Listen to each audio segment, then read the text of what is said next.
Hello everybody, Reggie Time here, and we're going to be looking at some more hands I played around 25 hours ago. It was a Friday night session. I hadn't played poker very much at all this week due to working some extraordinarily long hours at work due to people being on annual leave, etc. So barely played any poker to give Sky players a clue how much poker I'd played Monday through Friday. I had less than 50 player points at the time at the start of the recording, so yeah, barely played at all.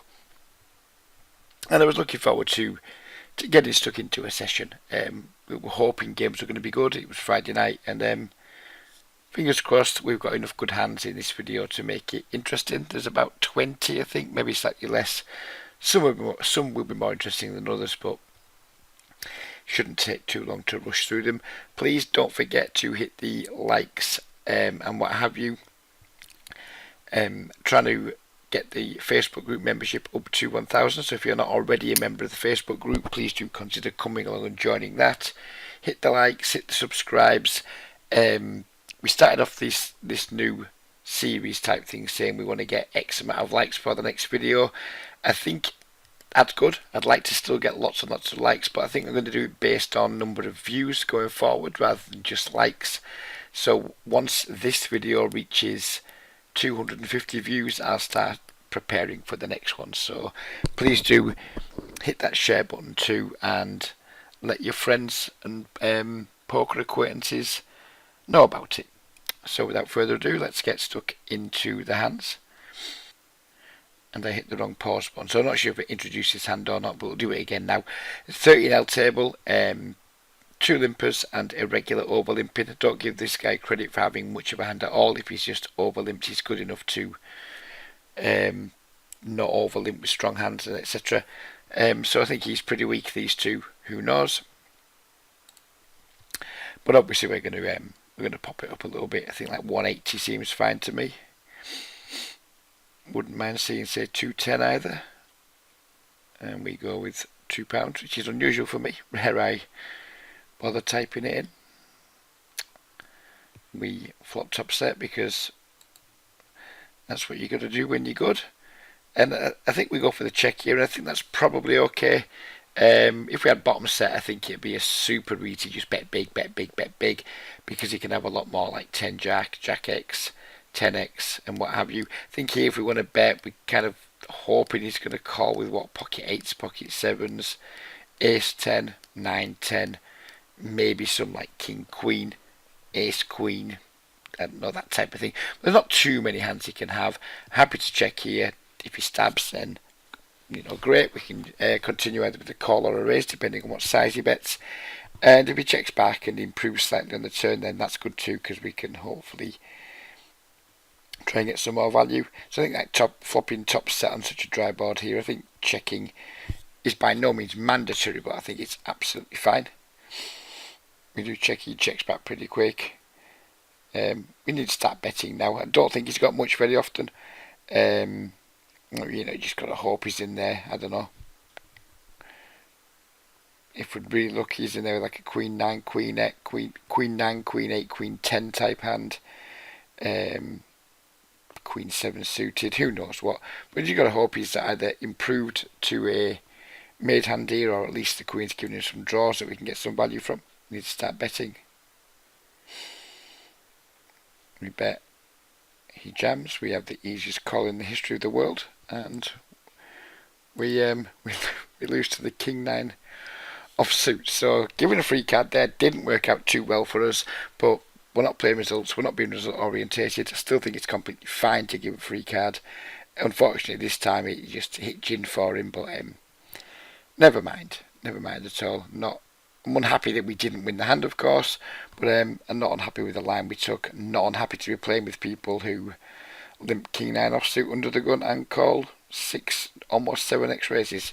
When you're in those kind of games, you can afford to absorb these hits, because long term you're going to be absolutely crushing them.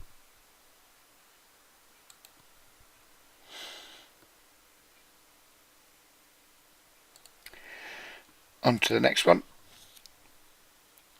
We get the same table as earlier. This is the same guy who had the King 9 offsuit. It's the same regular that over limp last time. This time he's going with the isolation.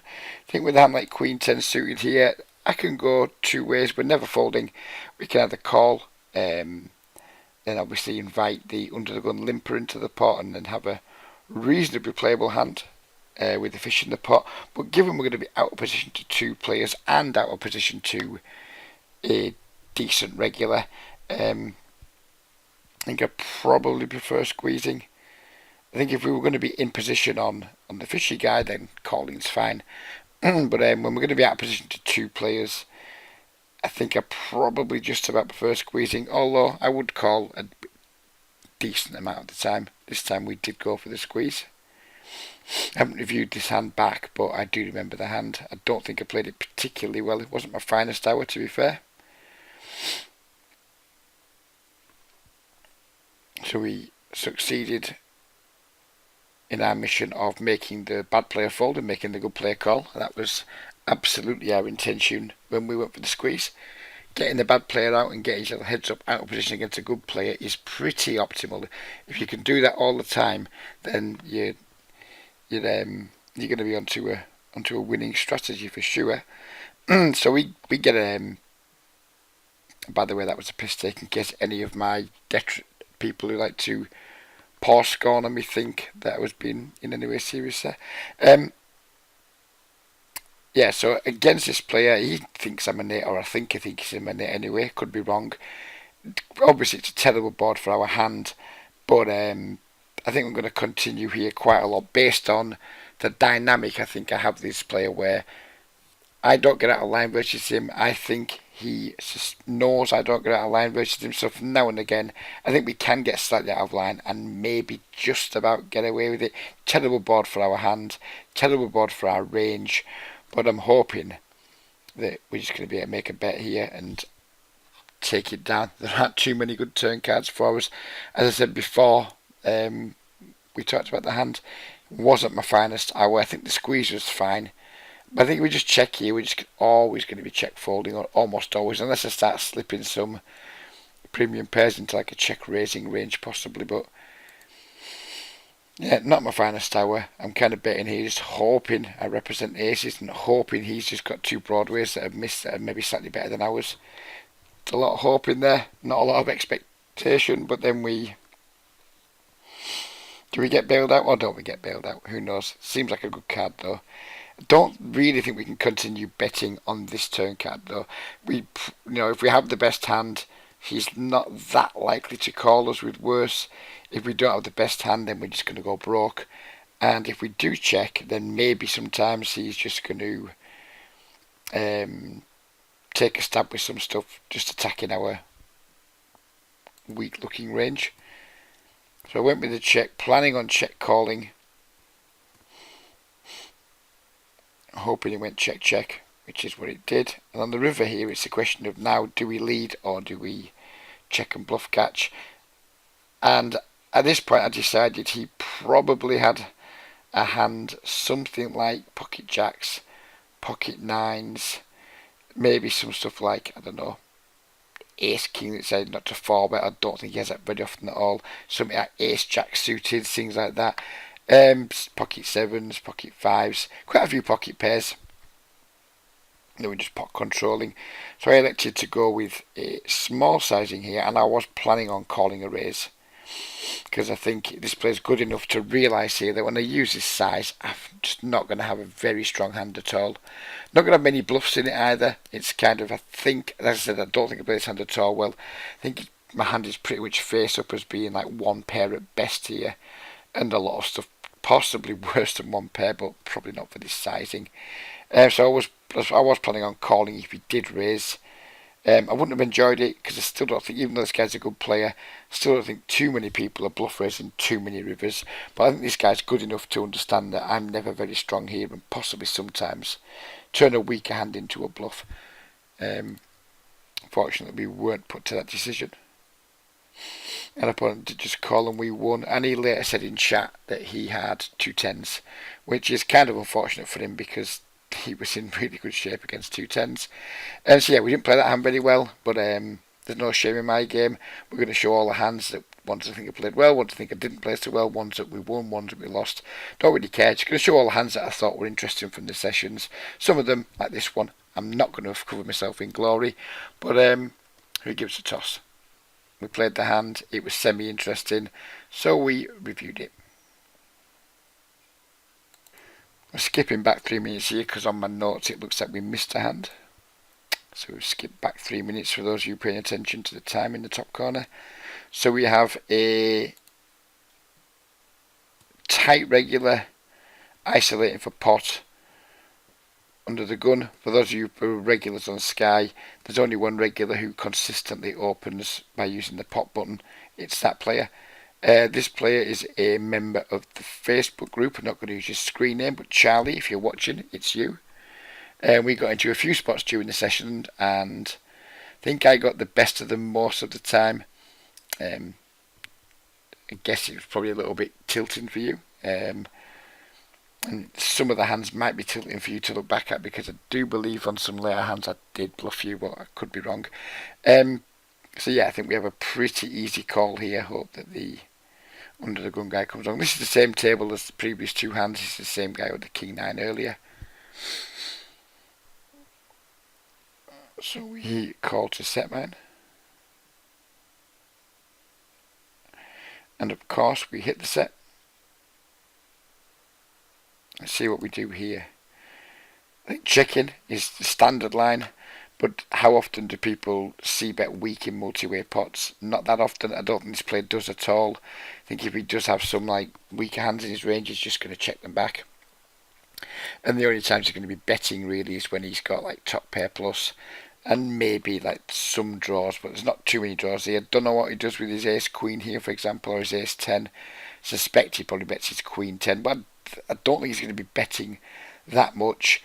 Charlie down here shouldn't have too many strong hands on this board, so I can't remember what I did, but in hindsight I'm hoping that I lead out just to prevent people checking back and pot controlling with Jack X or draws and what have you. No, we did go for the check. I think leading there would have been better. Turn the boat, now we have to lead, or at least I hope we have to lead. I go small, probably not expecting people to be able to call too much with, or to have too much they can call with. Then the river's obviously a complete brick. I think we just need to bet again here, target Jack X. Maybe Charlie's got a king, and he's going to pay a bigger bet off. If he's had a hand, I don't know, like King Queen, King 10 suited, something like that. What do I want to size up here? I want to bet a size that's going to like make a jack have to call and not worry too much about missing value from his King X. So I'm thinking anything in the region of like, I don't know, 360 to 450. Let's see what I actually did.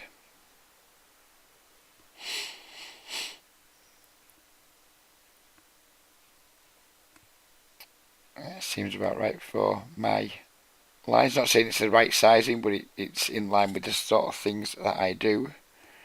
And we got the fold, so yeah, maybe that hand wasn't even worth reviewing that much, to be honest. But there you go, Charlie. I didn't bluff you every hand.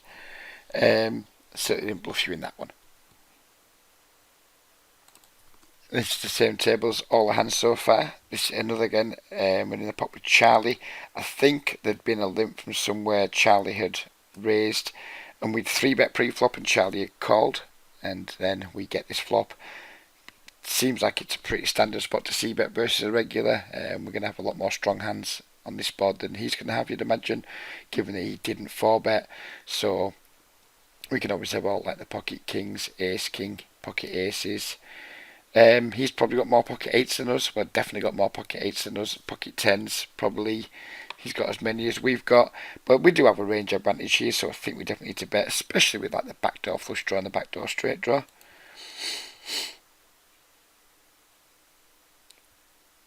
So I did go with the bet. Charlie calls. Turn is probably one of the best turn cards for us, at least in terms of allowing us to continue with aggression. And remember this hand now, and I'm not sure you guys are going to love my sizing. Not sure I'm going to love it. I think we can just jam here, to be honest. I think it's just about to just probably jam most of our hands. We've got like an SPR of whatever that is, 1.6 or something, is it? Something like that. 1.8 maybe. Yeah, I think we're just like jamming here. Don't like barreling small. I don't think it's just sort of, it's not a barrel small spot, because if we did make it say 5 or 6, he calls, it's going to put like, it's going to leave 60% pot for the river. And when I want to bluff rivers, or when I'm setting up for like river bluffs, I want to be able to leave like a pot size bet or bigger.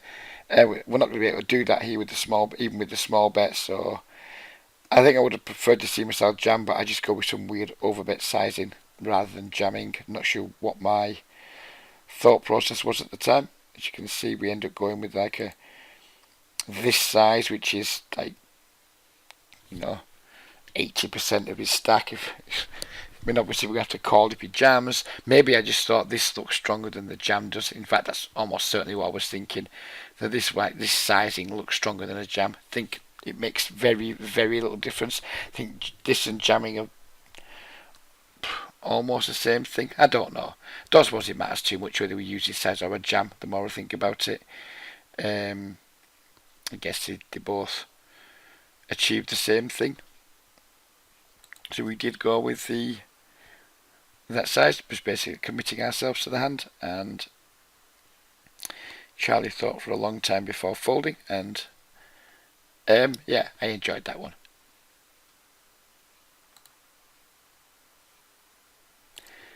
Here we are in the big blind, same table again. We have a fish that has limped from the cutoff.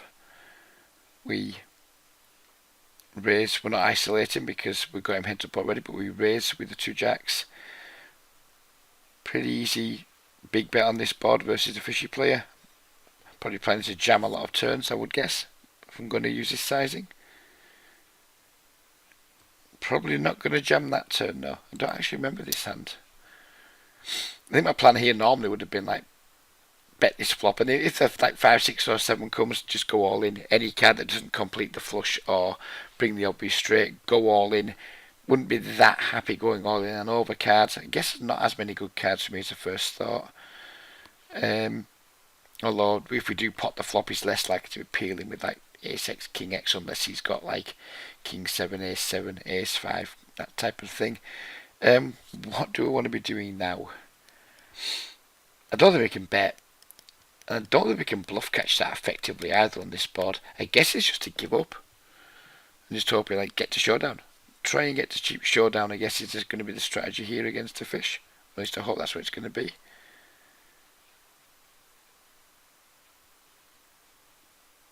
We keep checking.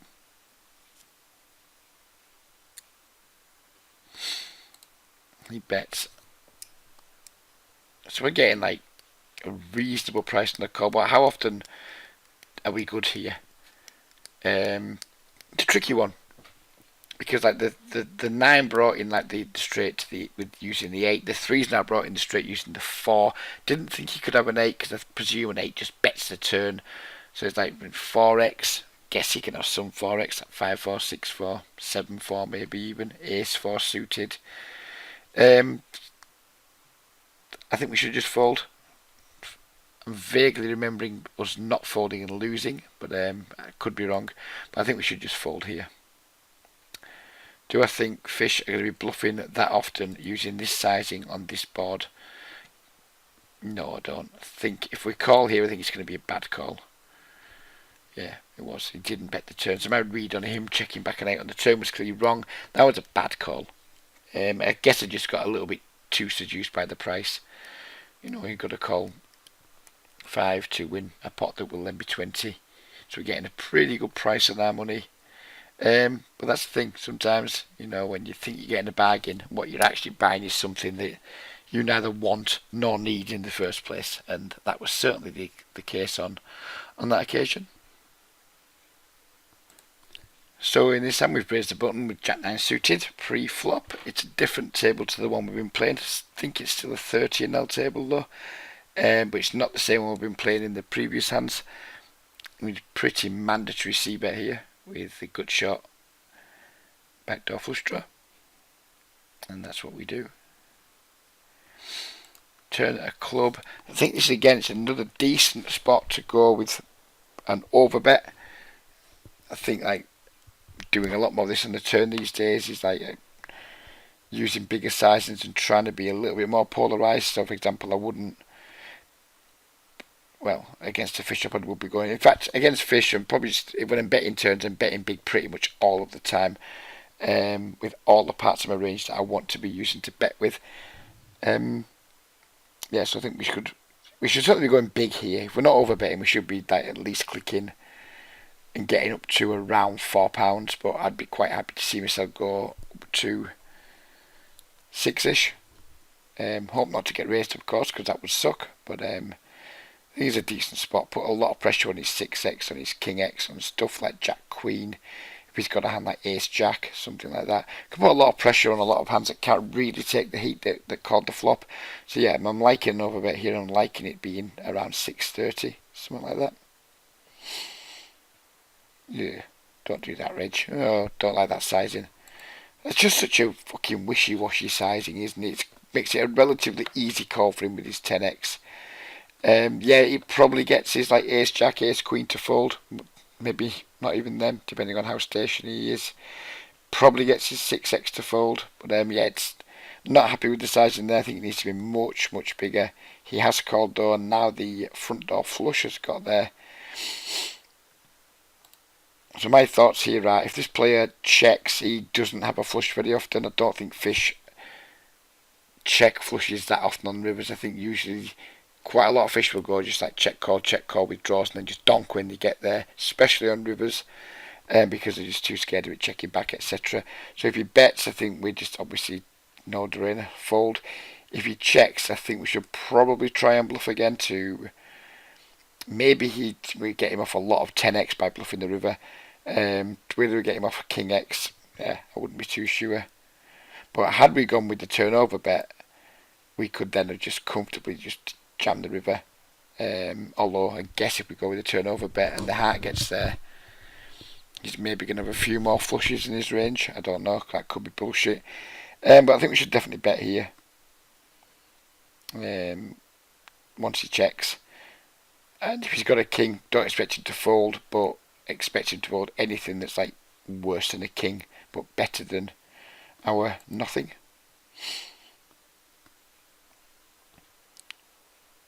I guess at the time I just decided I couldn't get him to fold something, but I think I think it's a mistake not to bluff there. It would have cost us more money because he sure as shit wouldn't have folded that hand. But I think it's a mistake not to bluff because he doesn't rate to have ace king for sure. He doesn't rate to have that. He didn't 3-bet pre. He's just gone like check call. Now knowing he has that, I should be taking notes on it, knowing that he can have some strong hands in his small blind flatting range, and that will help me in future against him. But I think it's a mistake to not bluff that river. It saved us money on this occasion, but I think it's a mistake not to bluff it because I think he's going to have a lot of 6x, 10x, Queen Jacks at Abba's beat, maybe some Ace Jacks and Ace Queens at Abba's beat. I think it's a pretty big mistake not to bluff that river. Fortunately, I didn't do it that time, but it's still a mistake, and I would actually rather I had done it and lost the money, because I think long term it's going to make me more money than checking back and just giving up.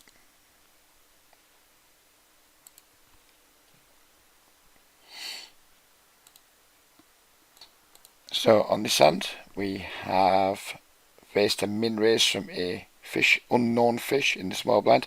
Could be tight, could be loose, I have no idea. He's not tagged, which means he's new to me.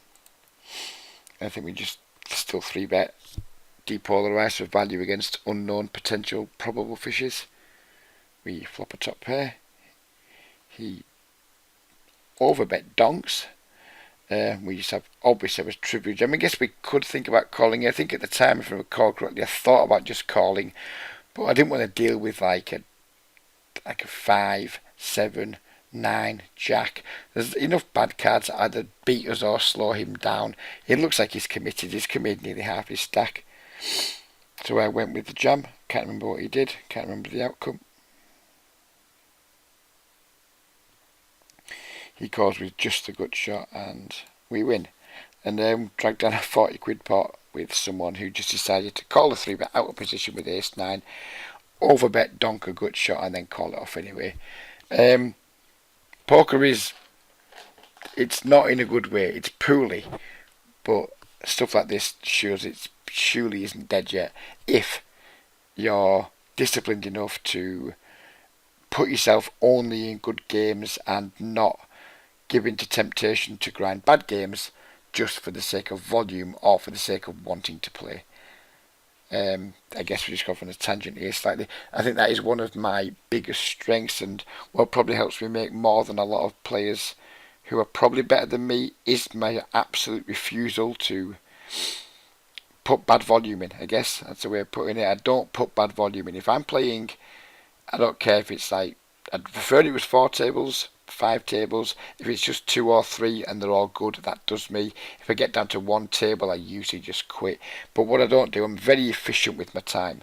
When I'm playing, I am always in the good games, almost never in the bad games. I think if you're just spending a lot of your hours per month playing, grinding bad games, you're going to put up impressive volume figures, and you're going to put up not that impressive win rates most of the time, unless you're one of the elite. And if you are kind of an elite level player, then let's face it, you're not watching this, are you? So, but the one thing I definitely do better than most is most of my volume is good volume. I'm maximising every table hour that I put in, and I think that probably can't be said for huge majority of macro stakes regulars. So in this hand it's another 30 in our table I think, and this blue tag player, really bad player, has limped the small blind. Have they? Or did they limp under the gun? Limped under the gun. We've 5x isolated, they've called, we've flopped world. Just checked, we should definitely bet here. Given that we block a lot of draws, we block some of the weaker top pairs you can have, there's not much reason to bet big here. I don't even hate checking back sometimes. Just because we block his draws, we block top pairs, worse top pairs and things that he might call with. I just don't think there's a reason to bet big here. I think I'm okay with checking back, I'm okay with betting small. Let's see what I do. That's too big, I think. I mean, fair enough, this time it looks like it's going to work out. But I think it was probably a little bit too big. Now he has called though, and a board that fits in pretty well with a turn that flops in pretty well with the flop. Now I think we need to start betting big, because we want to bet a felt him here. If we just bet say 3 or something here, it's going to put the pot up at say nearly 14. It's going to have 17 left. I would like to see me get my bet up to around at least 540 here, so we can shove rivers. If we bet 540 he calls, that puts 1850 or so in the pot and leaves him with just 14. Don't go less than 5 please, Reggie. If I go less than 5 I'll be somewhat disappointed with myself. We were just and so big enough, and he folds anyway. But yeah, it's just another lesson to myself in sizing. This is as much an exercise for me to review my play as it is, to create content. And I think there my sizing, we've seen it twice now. I thought my sizing there was a tiny bit on the small side, in terms of setting pots up for river value bets, and in the hand where we had the Jack-9 suited, I thought my turn size was too small for the purpose of setting up fold equity on turns and being able to jam rivers either for value or as a bluff. So yeah, I think return sizing's been a little bit too small in 2 spots. So that's something I'll bear in mind before I start my next session. I'm not going to beat myself up too much because it has been a good month. It's been my best month of the year so far, but that doesn't mean we shouldn't always be striving to find little things in our games that we haven't been doing as well as we could be, and look to put that right. So here we have Ace King offsuit in the big blind. Fish limped under the gun, min raised under the gun. This is Charlie again from the Facebook group. He's just called. he's almost never strong here, or not super strong. He's going to have a lot of like smallish pocket pairs, suited connectors, that type of thing in his range. I don't think he's going to have too many like high broadways. He's not going to have many big pairs, if any. I think his range is going to be like, I don't know, deuces through nines maybe, and then some like 5-6 suited through to maybe like 10 jack suited, 9-10 suited, stuff like that. I'm not super familiar with Charlie's game, but he just isn't going to be strong here. When a fish min raises under the gun and he just calls in the cut off, I just don't think he's going to be strong very often at all. We should definitely squeeze. What size should I like to see squeeze to? Well, we should go like maybe 4x the open.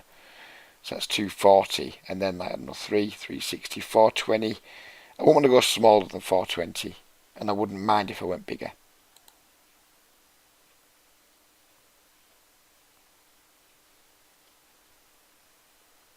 Oh, just got up to 420. It's almost like I was trolling myself there. Is that the smallest I want to go in this spot? Right, so it's going to be very interesting. We just flopped gin, of course. I think small c-bet seems in order here.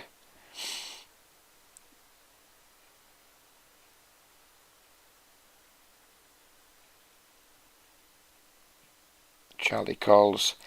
And on this board, the only way Charlie has us beat here is if he has exactly pocket fives. I don't think pocket eights floats the flop. I think pocket eights just folds.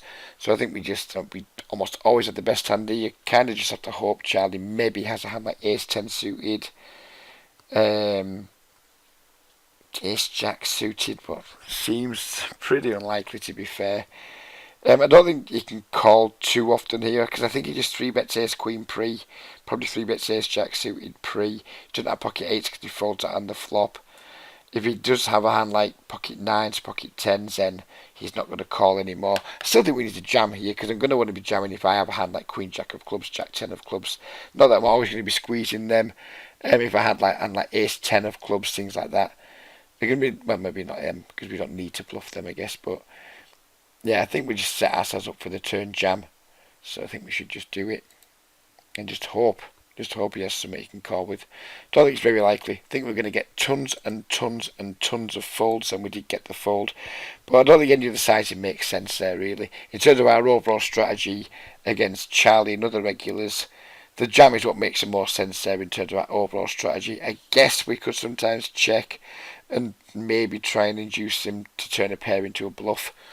You know, I think Charlie's probably good enough to do that. Maybe if we check, he maybe takes a hand like pocket tens, pocket nines, maybe pocket jacks, and turns them into a bluff to try and get me off some king x and pocket queens, etc. Not that I necessarily bet them on the flop, but just trying to think of some different ways the hand could have played out. But overall, I just think c-bet flop jam turn is going to be the line I'm going to want to take most of the time there on that board. So we did it. Didn't work out this time. We didn't get paid, but still, nevertheless, dragging down a £21 pot uncontested from the turn onwards is never going to be something you catch me complaining about. So here we have opened the king queen off on the button. Fishy player has min 3-bet. I'm always on red alert when the min 3-bet comes out from fish. I mean, sometimes they've just got random nonsense. A lot of the time it's going to be like pocket aces, pocket kings. So king queen is a miserable hand to defend, usually versus 3-bets in my opinion. It's a hand that's going to be like dominated quite often and what have you, but given it's such a small price and we're going to be in position against at least one fish, then obviously it's a no-brainer just to call and hope something good happens. And on this occasion it does. An opponent checks. So when he checks here, what am I thinking? I'm thinking he's likely got a lot of stuff that's just missed. You know, like ace king, ace jack, ace 10 maybe. Maybe he's doing that with lots of pocket pairs that they've all just like not as confident now as they were pre-flop. Basically, I mean, obviously we have the board crushed and we almost certainly have the best hand. It's like, what sizes do we need to use to tackle what parts of his range? I mean, maybe he still has like pocket aces and pocket kings here sometimes and he's just like shitting his pants that potentially trips out there, but not too often. I guess at this point I'm thinking he's either got just two broadways that haven't connected, or underpairs to the queens. So I think I'd like to see a small bet here. Maybe he goes crazy and like check raises with who knows what. But like a small bet. Less than half pot for sure. And we go with the 120. He snap calls. So when he snap calls, I don't think he's ever like really strong. I don't think he's like setting some elaborate trap with Queen X, for example. I think he's just got a hand that he thinks might be good. He's not willing to fold yet. I mean, there's just no draws out there. Given him in 3-bet pre, there's not that many draws he could have anyway. So I start thinking now he's got wide new draws, like pocket sevens through pocket jacks maybe. Yeah, pocket sevens through pocket jacks basically. It was kind of the area I was putting him in. So I think we just need to just keep betting small versus what I think his range looks like here. So yeah, not too big here. What's half pot? 270. Less than half pot again. So anything less than like 250, I'll be fine with. Which won't be 270. Snap calls again. And then the backdoor flush gets down the river. At this point, when he snap called, I was probably thinking if the river breaks, if this is like a 2 of clubs or something, I'd probably go with a really big bet here. See, it looks like he's got some kind of pair that he's just wanting to get to showdown with. So I think if the backdoor flush didn't get there, I don't think he's got a flush by the way, but I think it's another reason to scare him if we put a big bet in. I think it'd be something he would probably be scared of, even though we shouldn't have that many flushes ourselves. So yeah, I think because the backdoor flush has got there, we need to be going small here, like £4 or less. If this was a 2 of clubs, I'd have been well up there. I'd have been up in like the £8 plus region. What did I go with in the end? 480, which is fine, I guess. Called, and my notes don't say what he had. Let me just, I'm going to, well, use that won't notice, I'm going to pause and go back and check in Sky what he had, because I don't remember what he had. I'm going to check back and then I'll let you know. So it turns out he had pocket aces, and if we'd known that, obviously we could have got a lot more value. It feels like we lost some value there against that exact hand, but against his range I think we did okay. And yeah, I'm not going to beat myself up too much. It is a shame when you know you could have got more value, but we don't know. We can't put people on exact hands. We have to put people on ranges, and his range to me felt like pocket pair lower than queen, lower than a queen. So that's I sized my bets according to what I thought most of his range looked like. And then I just pressed the wrong pause button. Here we are again at the same table with this dude earlier. I think it was this dude, was it? Could be wrong actually. But anyway, we're up against another blue tag player. But I think it's the one that went crazy earlier. But could be wrong, and I can't be asked going back to check, to be honest. Anyways, we've 3-bet a min open with ace jack offsuit, with the intention of hopefully people folding behind us and just getting heads up in position against a blue tag. But because we're in such a good game, we pick up 2, hitchhike top pair, and at this point, the only person we're remotely deep against is this dude, and this guy's such a fish. At this point, I'm just like committed to the hand. We're going to bet. If either of these guys goes all in, we're going to have the easiest call ever. If he goes all in, I'd be like, really? But then clearly that was a super easy call anyway. Wow, why did I check there? What have I done there? What have we done there, Reggie? And why the fuck have I checked that board? I guess, my only guess is that, in fact, yeah, now I remember exactly what I was thinking. I was hoping that this fellow here would go all in and I could trap some extra money in the pot before going all in myself. So that was my thought process. Hope the guy with like the 25, 23 big blinds goes all in, and hopefully we can trap one of these guys behind for a call and then spring the trap on them with our all in. Didn't work out. I don't hate the idea. Don't love it either. I think just betting is probably the more standard play. Maybe it's a little bit fancy doing what I did there, but it hasn't done us any harm in this occasion. But overall, I think I just prefer betting there, to be honest, with 3 fish in the pot. Now we do go for the bet, of course, with our 2 pair, which is almost certainly going to be the best hand.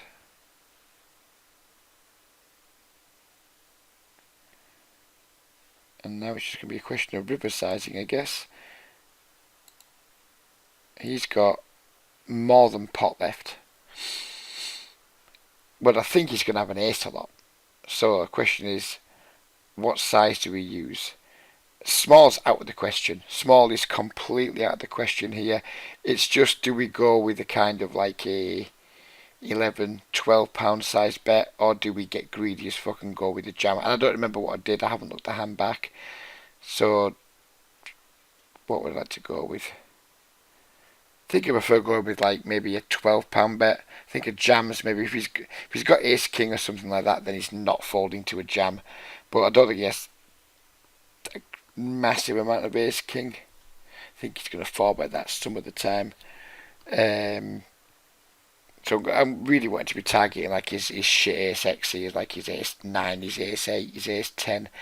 And I think 10 to 12 pounds is what I think I'd like to see myself go with. Looks like I'm going to line up to get greedy.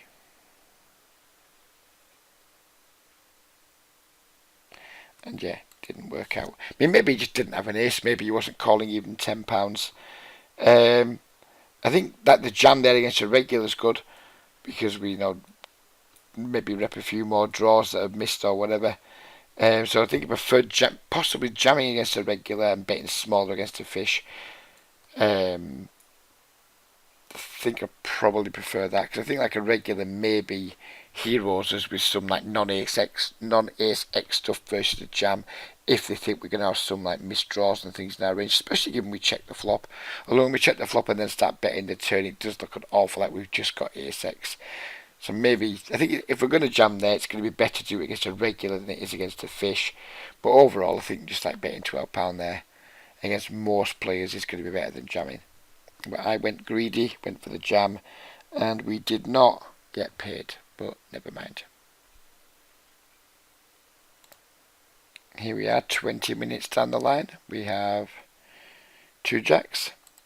And any of you watch Daniel Negreanu's WSOB blog this year will know that he doesn't like pocket jacks personally. I quite like them, and I certainly like them when we flop.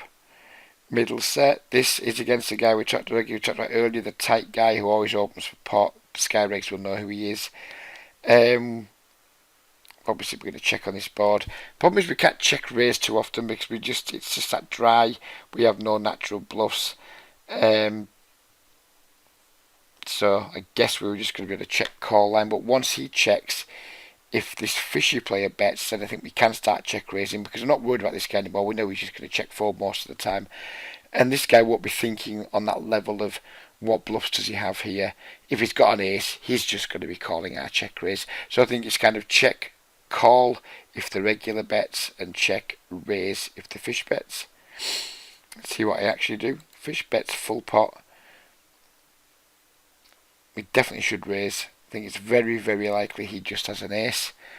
What have we got in here? If we're going to check raise, we probably want to check raise so we can just set up a turn jam. So he's bet 220, no 7 maybe. Take us down to 12. We'll put 18 in the pot. Yeah, I think raise to 7 jam turn. Pretty standard. We just called. Again, a bit fancy. Because I mean, just calling's fine, I guess, if you think you're going to drag this fellow along. But if this fellow has an ace, he's probably betting the flop anyway. If he has 3 sevens, he's betting the flop anyway. So I think calling to try and trap the regular, which is probably what I was trying to do, it isn't going to be a good idea. I think we should just raise versus the fish. I think I like my initial plan of call versus the reg, raise versus the fish. Don't like it, but it might work out. No, as you expected, the fish folds. Then this happens and we get a pretty crap situation where he just doesn't bet the ace turn, and then we have to just decide how much to bet ourselves, I guess.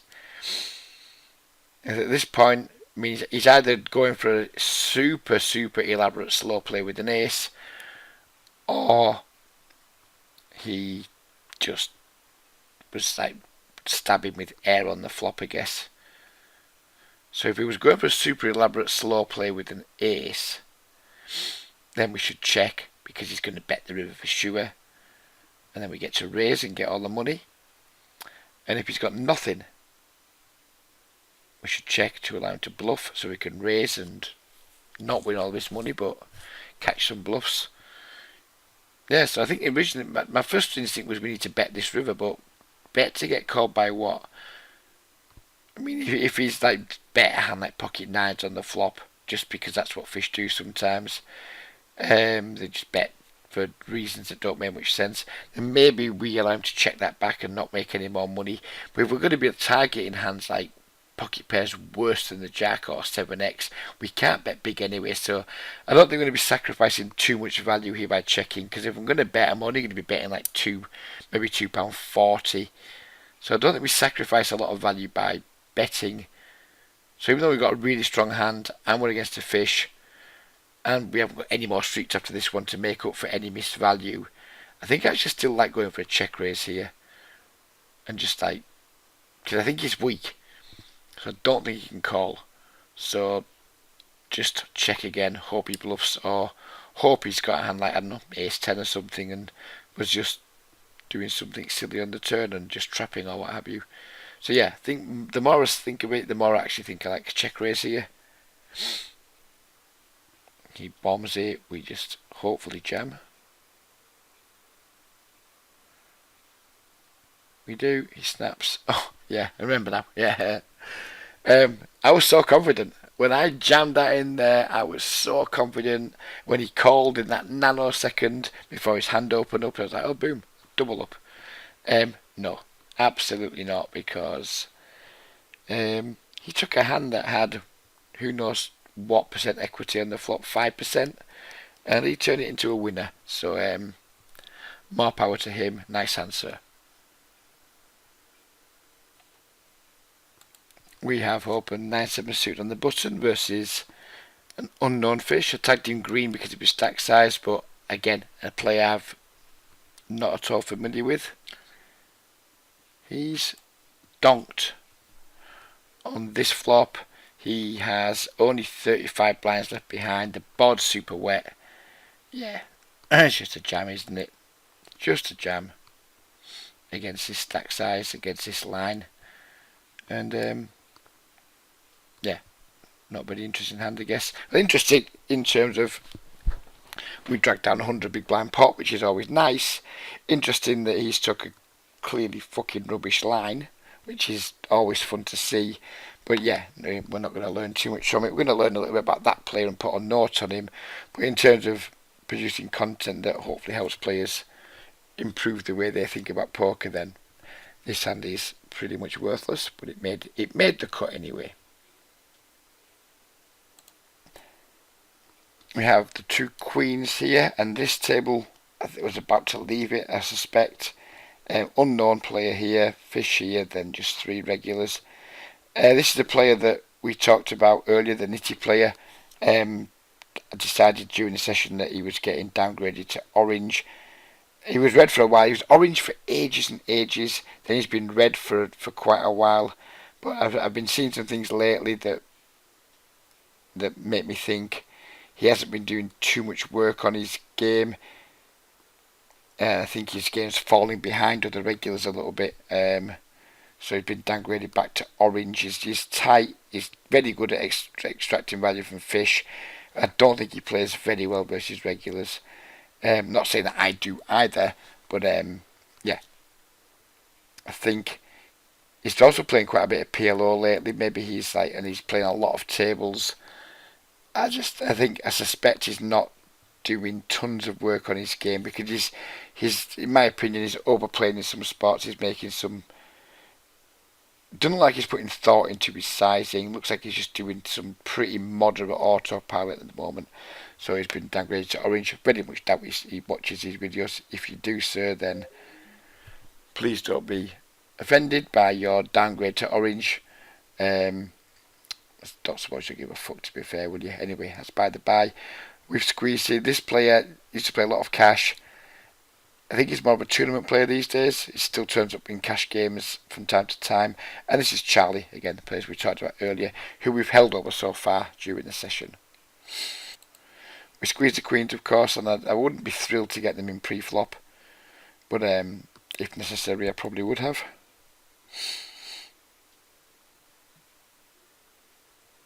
And I don't know if Charlie is just getting fed up with me this session because he hasn't folded to us once yet when we try to put some pressure on, or whether maybe he's just a little bit too loosey-goosey versus Nit's 3-betting ranges. I'm not sure which it is.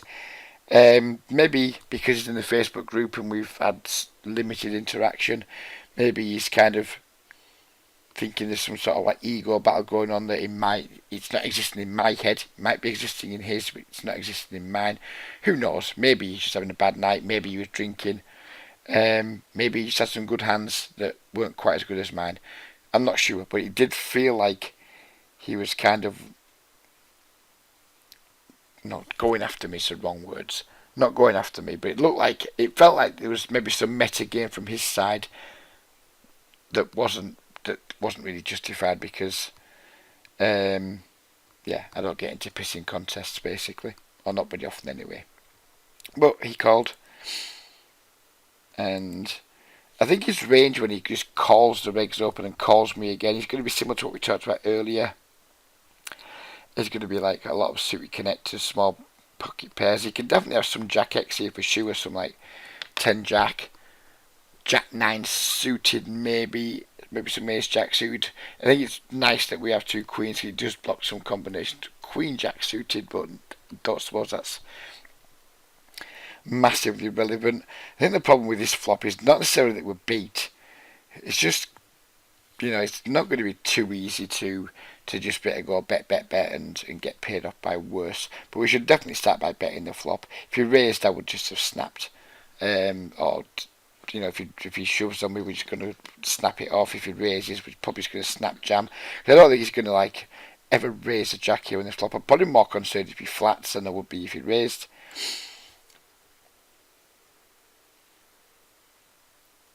C-bet Reggie. I thought I was going to check for a minute there. I'd have been quite horrified. We go with the bet he called. Pretty shitty turn. Again, not necessarily because it beats us, just it makes it even harder for us to get called, I guess, by worse hands. I mean, if he has a hand like pocket 10s, pocket 9s, a diamond, then we're going to get some value from them, possibly. But overall here, I don't think our range wants to be betting very often. We just don't have very many strong hands on this board. We've squeezed pre-flop. There's just not very many strong hands we can have. We're going to have a lot of exactly what we've got. Pocket kings, pocket queens, pocket aces. Some Jack X maybe, some like Ace Jack. And the occasional flushes with like Ace Queen diamonds, Ace King diamonds, Ace 10 diamonds, maybe King Queen diamonds. So we're going to have some strong hands, but we don't want to be, I don't think it's not a situation we want to be betting very often at all. And we need to put some like relatively strong hands into our checking range, because if we don't, we're just going to be check folding all the time, and that makes us incredibly exploitable rather than just somewhat exploitable. Do we do check? Bets. We have no choice but call here. And I was planning on calling down on river bricks. It was just going to be call, unless the river's something dreadful. And he just gave up on whatever bluff he had. And it says here in my notes that when I checked, he had Ace 10 of clubs. So I think his pre-flop is... I think calling a regulars open with Ace 10 of clubs is kind of, I can go either way with it. If there's fish in the blinds, definitely. There's only like he's got two relatively okay players behind. He's got me and this dude behind who aren't fish. He might not think we're any good, but he knows we're not fish.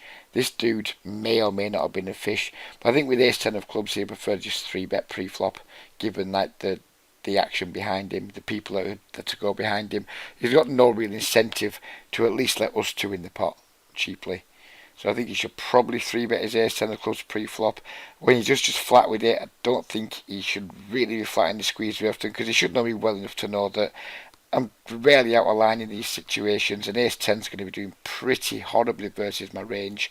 And then, to be honest with you, and I mean, really mean no offence to you here, Charlie, because you seem like a nice guy, but the float of ace ten of clubs on that flop, to me, just it feels like you were probably a little bit tilted by then, and just maybe trying a little bit too hard to try and outplay me. You did say £14 though, because if you'd have jammed the river, I would have called. Please hope you're not offended by anything I've said, because you know, you're a decent player. You might well think you're better than me. I'm not sure either way, to be honest with you. But yeah, I hope you're not too riled by my assessment of your play there with the ace ten of clubs. So here we are. This is the hand you won't see very often in any of my review videos, the King 3 offsuit. But it's made the cut, and it's against a player who I have a pretty good read on. He's a fish for sure. He's like a super loose passive pre-flop, and then just stabs wide ranges, big sizes, with a frequency that's way out of line post-flop. He's like remarkably exploitable in terms of, you know, we just check to him and bluff catch a lot, because his post-up ranges are like incredibly weak, and he uses very large sizes with them. So this is a good example in this hand. Remember the hand. We're just going to check call down here, and we're not going to take too much time doing it either, I think, if I remember correctly.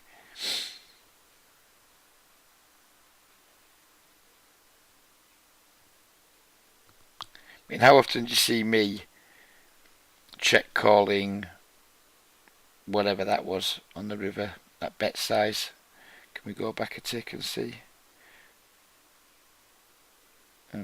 No, not without unpausing it, and then we're starting it again. So yeah, we just let it play through to the river again. I mean, that's obviously easy call. Against some players this would be a less easy call, but against him it's easy.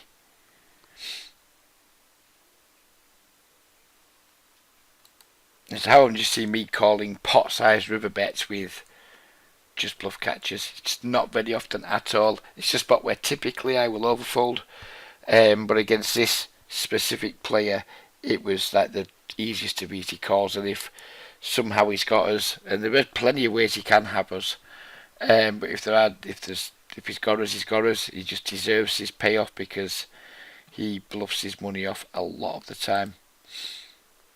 And this was just another occasion that he did that. Again, not a particularly interesting hand, but definitely a good example of how important it can be to have good reads and good notes on the fish that turn up regularly. He's like another weekend warrior, if you will. Doesn't play too much through the week. It's good to keep notes on these guys, because otherwise you might forget them, and then you might miss all kinds of ways to exploit them on the 1 or 2 days a week that they turn up in your games. Here we are. This is one of the last hands of the session, and it's going to be the last hand of the video. We have the 8-9 of spades. We have a fishy player who has open limped the button. I bet you can't guess what we're going to flop. Are we going to flop a straight or a flush? Have a guess. Are we going to flop a straight or a flush? I can't give you the option of trips or a full house now, because I would have said it earlier, but we're going to flop one.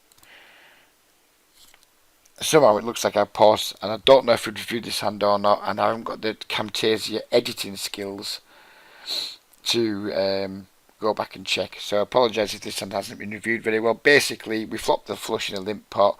We bet flop, he called. We bet turn, he called. And then we checked river, he checked back with the full house. And we just laughed, because we could have lost a lot more. And it's funny when people go call, check, when they finally get there and they check anyway. So I just thought it was an amusing little hand to end the video on. And we'll leave it there. Hope you guys enjoyed it. We'll get on with the next video once this one gets to 250 views. Please don't forget to hit the like button, and don't forget to join the Facebook group if you're not already a member. Take care everybody, and we'll see you again soon. Bye bye for now.